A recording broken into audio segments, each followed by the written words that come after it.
They stepped on stage to entertain the world. The lights blazed, the crowds roared, and nobody in the audience imagined they were watching a final performance. For every cheer that fills the theatre, there's a silence that follows when the curtain falls for the last time. These are the artists who lived and died for the spotlight. April 15th, 1984. London. British comedian and magician Tommy Cooper begins his act live on television. Millions are watching, the audience roaring with laughter. Halfway through a joke, he leans backward, clutching his chest. The crowd laughs louder, sure it's part of the routine. Cooper was famous for clumsy tricks and deliberate mistakes. But seconds pass, then minutes, and he doesn't move. Behind the curtain, producers panic, medics rush forward, cameras still rolling. Moments later, the feed cuts. Tommy Cooper had suffered a massive heart attack, dying in the same spotlight that made him a legend. The laughter didn't stop until after he was gone. April 17th, 1987, San Diego. Dick Shawn, the wild comedian known for unpredictable humour, takes the stage at a college show. Mid-set, he collapses face down. The crowd howls. Sure, it's another bit. 5 long minutes pass before anyone realises it isn't. When help finally arrives, it's too late. A performer famous for perfect timing took his last bow in the middle of a punchline. May 31st, 2022. Kolkata, India. Krishna Kumar Kunath, known to millions as KK, sings to a packed hall. His voice soars, the crowd singing every lyric back at him. Between songs, he wipes his forehead, breathes heavily, but pushes through, smiling to the end. Minutes later, back in his hotel room, he collapses. Cardiac arrest. Outside, thousands of fans keep chanting his name, unaware their idol is already gone.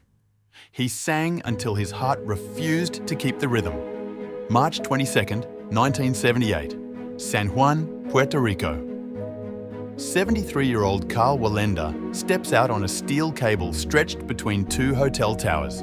No harness, no net, only balance and belief. The sea wind howls, the wire trembles, and halfway across a sudden gust takes him. Cameras capture the fall, the gasp from the crowd. The man who defied gravity for 50 years was claimed by the sky. "Being on the wire is life," he once said. "Everything else is waiting." He died exactly where he felt most alive. April 4th, 2016, Indonesia. Pop folk singer Irma Buell steps on stage with a cobra draped across her shoulders, her trademark. The music begins, fans cheering, cameras flashing. Halfway through her second song, the snake bites her leg. Gasps ripple through the crowd, but she laughs it off, insists she's fine, and keeps singing. 45 minutes later, she collapses, poisoned by the venom she ignored. The audience had witnessed her final verse, delivered with a smile. May 23rd, 1999. Kansas City, Missouri. A packed arena glows beneath the spotlights. Owen Hart, a beloved professional wrestler, prepares for a dramatic superhero entrance from the rafters. He jokes with the crew, suspended high above the crowd. Then a click, a slip, a scream. The harness releases too early. Hart plunges 20 meters into the ring. The audience gasps, commentators fall silent. At first, many think it's another stunt, until medics rush the mat. Moments later, the broadcast cuts away. The match never resumes. Wrestling lost one of its brightest stars, live in front of thousands. September 4th, 2006. Queensland, Australia. Steve Irwin, the crocodile hunter, dives into the turquoise waters of the Great Barrier Reef, filming ocean's deadliest. He's done it countless times. Fearless, smiling, larger than life. A giant stingray glides beneath him, spooked, lashes upward. Its barb pierces his chest. Irwin pulls it free, gasps and whispers to his cameraman, "I'm dying." Those were his last words. The footage was never released, but the world mourned the man who made us love the wild. For someone who lived daring nature, it was nature that wrote his ending.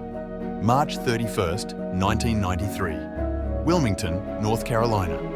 Brandon Lee, son of Bruce Lee, stands on the set of The Crow. The scene calls for his character to be shot with a prop gun. Nobody knows a fragment of a real bullet is stuck in the barrel. The trigger is pulled. The shot sounds real because it is.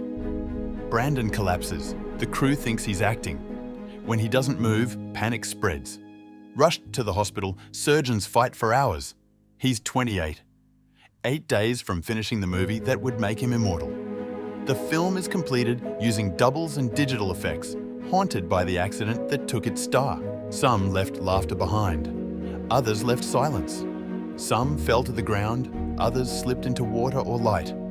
Each believed there was still time. One more joke, one more song, one more heartbeat. But the stage always decides when the show is over. Their final acts remind us why performance matters. It's life condensed into moments so bright they burn. And though these artists are gone, their last appearances remain frozen forever, in the reels, in the echoes, in us. Because as long as there's an audience, the show always goes on, until it doesn't. But this story isn't over. In part 2, The Final Curtain, when the stage turned deadly, we move into the modern era where tragedy unfolded in front of cameras, live streams, and millions watching around the world. Click to watch part 2 and see how the spotlight can shine brighter and darker than ever before.